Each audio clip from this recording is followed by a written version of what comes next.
আলহামদুলিল্লাহি রাব্বিল আলামিন। সকল প্রশংসার মালিক কে? আল্লাহ। আর রহমানির রহিম। আমাদের জন্য আল্লাহ তাআলা অতি দয়ালু, ঠিক না? যদি আল্লাহ তাআলা আমাদের জন্য দয়া না করতেন তাহলে এই সুন্দর স্বাস্থ্য নিয়ে, সুন্দর দেহ নিয়ে এই মাহফিল পর্যন্ত এসে বসতে পারতাম না। আল্লাহ তাআলা যদি চায় আমাদেরকে একজন কানাও বানায় দিতে পারেন, আল্লাহ তাআলা যদি চায় আমাকে আপনাকে পঙ্গু বানায় দিতে পারেন, আল্লাহ তাআলা যদি চায় আমাকে আপনাকে গরিব বানায় দিতে পারেন, আল্লাহ তাআলা যদি চায় আমাকে আপনাকে ধনীও বানায় দিতে পারেন, পারেন কিনা? তাহলে সকল প্রশংসার মালিক যদি আল্লাহ তাআলা হয়, তাহলে খাওয়ার সময় প্রশংসা করব কার? কাজ করার সময়, চুরি করার সময়, চুরি করার সময় আল্লাহ তাআলার প্রশংসা করা যাবে? তাহলে প্রত্যেকটা ক্ষেত্রে, প্রত্যেকটা জায়গায় শুকরিয়া আদায় করব কার? আল্লাহ। আল্লাহ সুবহানাহু ওয়া তাআলা যে শক্তি আমাকে দিয়েছেন, যে স্বাস্থ্য আমাকে দিয়েছেন, এটা কার নিয়ামত? জোরে বলেন, আল্লাহ তাআলার নিয়ামত। আল্লাহ পাক রব্বুল আলামিন বলেন, হে পৃথিবীর মানুষ সকল, আমি আল্লাহ তাআলা তোমাকে কানা বানাই নাই, তোমাকে অন্ধ বানাই নাই, তোমাকে কোনো কিছু বানাই নাই।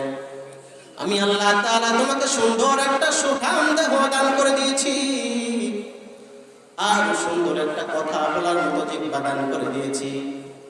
কথা বলার শক্তি দিয়েছেন কে? জোরে বলেন। কথা বলার শক্তি আল্লাহ তাআলা দান করেছেন। আবার আমার হাত দিয়ে কাজ করার মতো শক্তি আল্লাহ তাআলা দান করেছেন। প্রত্যেকটা অঙ্গ প্রত্যঙ্গকে কিভাবে চালাইবো আল্লাহ তাআলা সব কিছু দান করে দিয়েছেন আমাকে। কাল কিয়ামতের ময়দানে মানুষগুলা যখন আল্লাহ তাআলার দরবারে উঠবে, আল্লাহ পাক রব্বুল আলামিন বলবেন, দুনিয়ার মধ্যে তোমাকে আমি আল্লাহ তাআলা দিয়েছিলাম পূর্ণাঙ্গ একটা জীবন। এই দুনিয়ার মধ্যে তুমি পরিপূর্ণ জীবন ব্যবস্থা বানাইছো জীবনান্ত সংসদ দিয়া, কিন্তু কোরআন দিয়ে তোমরা জীবন গঠন করো নাই। এই কোরআন কিয়ামতের ময়দানে আমার আপনার বিরুদ্ধে সাক্ষী দিবে, কারণ কোরআনটা হলো দুনিয়ার কোনো কিতাব নয়। এই কোরআনটা হলো কার কিতাব? আরেকটু জোরে বলতে হবে, কার কিতাব? এই কোরআনটা হলো আল্লাহ তাআলার কিতাব। দুনিয়ার কোনো মানুষের কোনো লেখা নয়, দুনিয়ার কোনো মানুষের কোনো বানানো কোনো কিতাব নয়। এই কোরআনটা সরাসরি আল্লাহ পাক রব্বুল আলামিন দুনিয়ার মধ্যে মুহাম্মাদের কাছে নাযিল করে দিয়েছেন। জোরে বলেন ঠিক কিনা? আল্লাহ রাব্বুল আলামিন এই কোরআনটা কোথায় থেকে দিয়েছেন? কোরআনুল কারীমের মধ্যে বলেন, বাল হুয়া কুরআনুম মাজিদুন ফি লাওহিন মাহফুজ। এই কোরআনটা কোথা থেকে আসছে? লাওহে মাহফুজ থেকে। কেন আসছে? কোরআনের কাছে যদি প্রশ্ন করেন এই কোরআন দুনিয়ার মধ্যে কেন নাযিল হয়েছে, কোরআন আমাকে আপনাকে জবাব দিয়ে দেয়, ওয়ানুনাজ্জিলু মিনাল কুরআনি মা হুয়া শিফাউ ওয়া রাহমাতুল লিল মুমিনিন। এই কোরআনটা দুনিয়ার মধ্যে আসছে কেন? একমাত্র যদি কোনো মানুষের শরীরের মধ্যে রোগ হয়, যদি কোনো শরীরের মানুষের মধ্যে খারাপ সময় হয়ে যায়, তাহলে ডাক্তারের কাছে গিয়ে আমরা কি বলি? একটা প্যারাসিটামল দেন, একটা নাপা দেন। নাপা খাওয়ার মাধ্যমে আমাদের শরীরটা সংশোধন হয়ে যায়। কিন্তু আল্লাহ পাক রব্বুল আলামিন বলেন, এই কোরআনের স্পর্শে যে মানুষগুলো আসবে, জীবন বৃত্তান্ত পরিপূর্ণ জীবন ব্যবস্থা করবে, আমি আল্লাহ তাআলা কিয়ামত পর্যন্ত নয় জান্নাত পর্যন্ত নেওয়ার এই কোরআনকে ওসিলা বানায় দেব। জোরে বলেন সুবহানাল্লাহ। এই কোরআন কেমন কিতাব?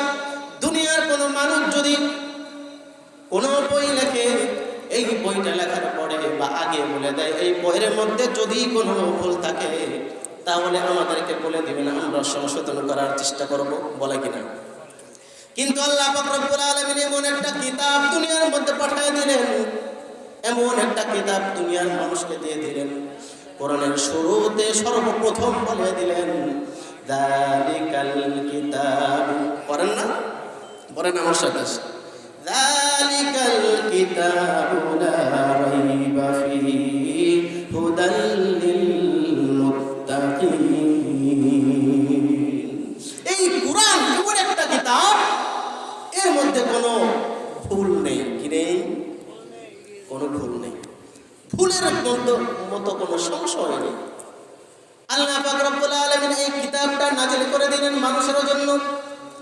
মানুষগুলো কেমনে চলবে, কেমনে খাবে, কেমনে উপার্জন করবে, কিভাবে চলাফেরা করলে এই কোরআন অনুযায়ী চলতে পারবে, আল্লাহ পাক রব্বুল আলামিন কোরআনের মধ্যে জানায় দিলেন কুলু মিন তাইয়্যিবাতি ওয়া আমালু সালিহান। এই কোরআনের মধ্যে কিভাবে আমাকে ব্যবসা করতে হবে, কিভাবে হালাল উপার্জন করতে হবে, সবকিছুই আছে কিনা? আছে। সবকিছুই এই কোরআনের মধ্যে আল্লাহ তাআলা দিয়ে দিয়েছেন। পরিপূর্ণ একটা কিতাব, মানুষের জীবন থেকে শুরু থেকে শেষ পর্যন্ত মানুষ কিভাবে চলাফেরা করবে এই কোরআনের মধ্যে আল্লাহ তাআলা সবকিছুই দিয়ে দিয়েছেন। সুবহানাল্লাহ। এই কোরআনের স্পর্শে চলে গিয়েছিলেন আল্লাহর নবী পয়গম্বর আরবি জনাবে মুহাম্মদ রাসূলুল্লাহ সাল্লাল্লাহু আলাইহি ওয়াসাল্লাম রাতের বেলায় ঘরের মধ্যে নামাজের মধ্যে তেলাওয়াত করেন কোরআন নামাজের মধ্যে তেলাওয়াত করে। যে কাফেরের দলগুলো এই কোরআনকে দ্বীনের জন্য নিভিয়ে দেওয়ার জন্য যারা পায়তারা করেছিল, এই কোরআনটা তারা লুকিয়ে লুকিয়ে পরের কোণায় শুনতে, জোরে বলেন ঠিক কিনা?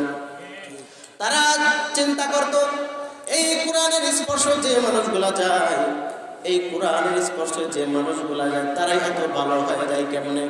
মুহাম্মদ নাকি শুনেছি জাদু টোনা দিয়ে মানুষকে ইসলামের দিকে টানায়, কিন্তু না না দেখি এই কোরআনের ভিতরে কি আছে। রাতের বেলায় কাফেরের দলগুলো এই কোরআন শোনার জন্য চলে গেলেন। আল্লাহ রাসূল সাল্লাল্লাহু আলাইহি ওয়াসাল্লাম কোরআন তেলাওয়াত করতেছেন, আলহামদুলিল্লাহি রাব্বিল আলামিন আর রহমানির রহিম মালিকি ইয়াউমিদ্দিন। কোরআন তেলাওয়াত করতেছে আল্লাহর নবী, যার উপরে আল্লাহ তাআলা নাযিল করেছেন কোরআন। সেই নবী যখন তেলাওয়াত করবে, কোন মানুষ যদি আল্লাহর রাসূলের মুখের এই বাণীগুলো শুনে, সে ঠিক থাকতে পারবে? সে ঠিক থাকতে পারবে না। কোরআন পড়তেছে আল্লাহর নবী রাতের বেলায়।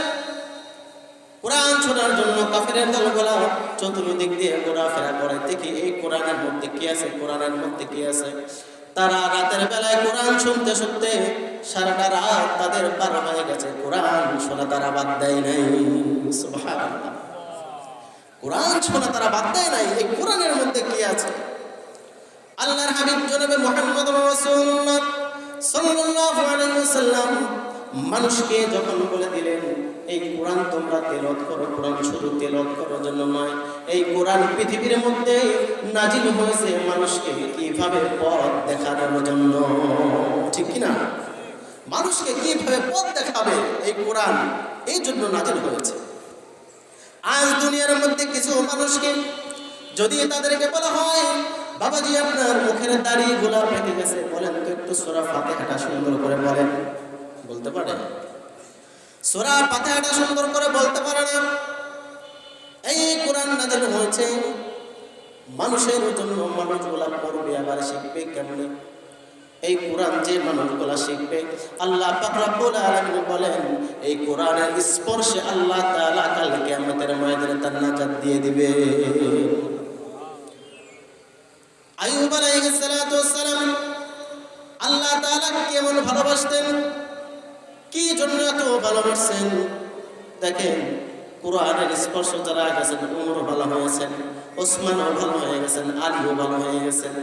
এই কোরআনের স্পর্শ যাওয়ার কারণে যে ওমর রাদিয়াল্লাহু তাআলা ছিল, আবু বকর রাদিয়াল্লাহু তাআলা ছিল, আলী রাদিয়াল্লাহু তাআলা ছিল, ওসমান রাদিয়াল্লাহু তাআলা ছিল, তারা প্রথম অবস্থায় কোরআন বুঝতো না এটা কোত্থেকে কোরআনটা আসছে। কাফেরের দলগুলো রাসূল আকরাম সাল্লাল্লাহু আলাইহি ওয়াসাল্লামের কাছে বলেন, এই কোরআন কোত্থেকে আসছে? এটা কোনো মানুষের কোনো বানানো কোনো কিতাব নাকি? এটা মানুষের কোনো বানানো কোনো কিতাব নাকি? এই কিতাব কোত্থেকে আসছে? রাসূল আকরাম সাল্লাল্লাহু আলাইহি ওয়াসাল্লাম বলেন, ওয়া মা হুয়া বিকাউলি শাইর কলিলাম মা তুমিনুন।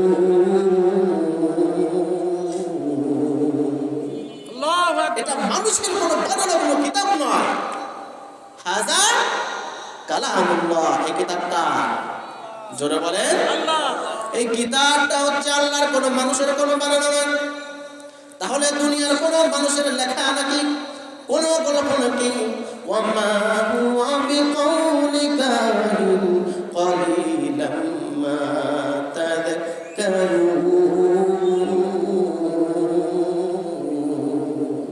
এটা মানুষের কোনো বানানো কোনো কিতাব নয়, মানুষের কোনো গল্প কাহিনী নয়, এটা সরাসরি আল্লাহ তাআলার পক্ষ থেকে, আসমান থেকে নবী মুহাম্মদ রাসূলুল্লাহ সাল্লাল্লাহু আলাইহি ওয়াসাল্লামের কাছে আসছে। আমার আপনার বানানো কিতাব না, আবার আপনার লেখার কিতাব। কিন্তু কাফেরের দলগুলা সর্বদা সবসময় চিন্তা করত যে এই কোরআনকে মাটির সাথে মিশিয়ে দিতে পারি কেমনে। আজও পর্যন্ত কিছু ইহুদি নাসারারা, কিছু বেঈমানের দলগুলা, কিছু খ্রিস্টানের দলগুলা, কিছু বেঈমানের দলগুলা এরা কোরআনকে মিশিয়ে দেওয়ার জন্য পায়তারা করতেছে। জোরে বলেন ঠিক কিনা? পারবে কোনোদিন? পারবে? ফিরাউনের মতো মানুষ যত বড় কাফের ছিল, আবু জেহেলের মতো মানুষ যত বড় কাফের ছিল, মুগিরার মতো যত বড় কাফের ছিল, উবাই ইবনে মুগিরার মতো যত বড় কাফের ছিল, এরা কোনোদিনও কোরআনকে নিভিয়ে দিতে পারে নাই।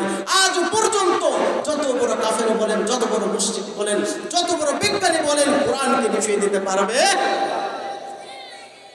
কোরআনকে নিভিয়ে দিতে পারবে না। আল্লাহ পাক রব্বুল আলামিন এই কোরআনে কত বড় মর্যাদা রেখে দিয়েছেন।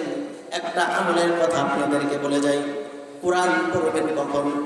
যখন কোনো মানুষ মৃত্যু সজ্জায় চলে গেছেন, মৃত্যু সজ্জায় গিয়েছেন, মৃত্যু সজ্জায় যাওয়ার পথে যখন তার মুখের মধ্যে কালেমা নসিব হয় না। আমার দিকে তাকান ভাই, আমার দিকে তাকান। মানুষের যখন মৃত্যু সজ্জায় চলে যায়, মৃত্যু অবস্থায় যখন কোন মানুষের মুখে কালেমা নসিব হয় না, এই কোরআন তার সামনে তেলাওয়াত করুন, সূরা ইয়াসিন তেলাওয়াত করুন।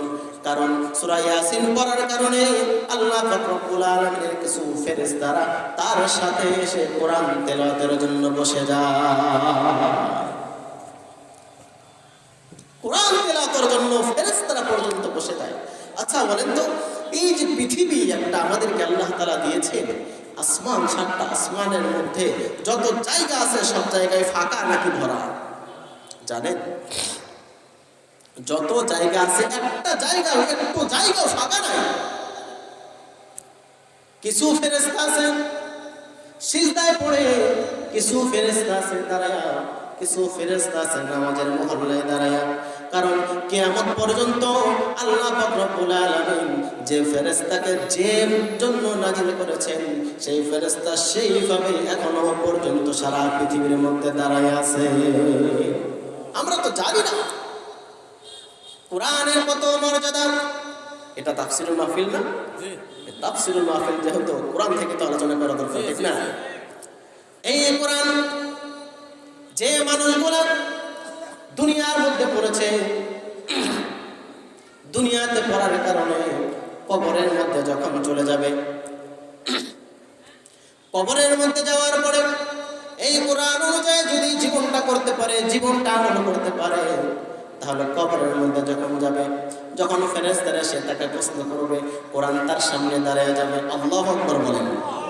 কোরআন তার সামনে দাঁড়ায় যাবে।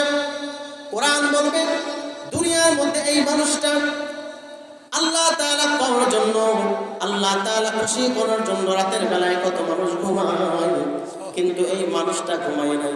সারা রাত পরে আল্লাহ তাআলা খুশি করার জন্য তাহাজ্জুদের নামাজে মুসল্লায় দাঁড়াইয়া আল্লাহ তাআলার প্রশংসা করেছে। এই মানুষটা যখন মানুষকে ডান থেকে আসবে, বাম থেকে আসবে, পেছন থেকে আসবে, সামনে থেকে আসবে, কোরআন তার সামনে দাঁড়ায় যাবে। কারণ কোরআন অনুযায়ী আমল করার কারণে যে মানুষটা কবরে চলে গেছেন, আল্লাহ পাক রব্বুল আলামিন এই কোরআন তার জন্য কিয়ামতের দিন শাফাআত করবে। জোরে বলেন সুবহানাল্লাহ। কোরআনের কত বড় মর্যাদা! এটা যদিও একটা ছোট্ট বইয়ের মতো দেখা যায়, এই কোরআনের মধ্যে আল্লাহ তাআলা জাগতিক সব কিছু দান করে দিয়েছেন। কোরআনের মধ্যে কি আল্লাহ তাআলা দেয় না, সব কিছু দিয়েছেন। আমরা দুনিয়ার মধ্যে কখন সুদ খাবো,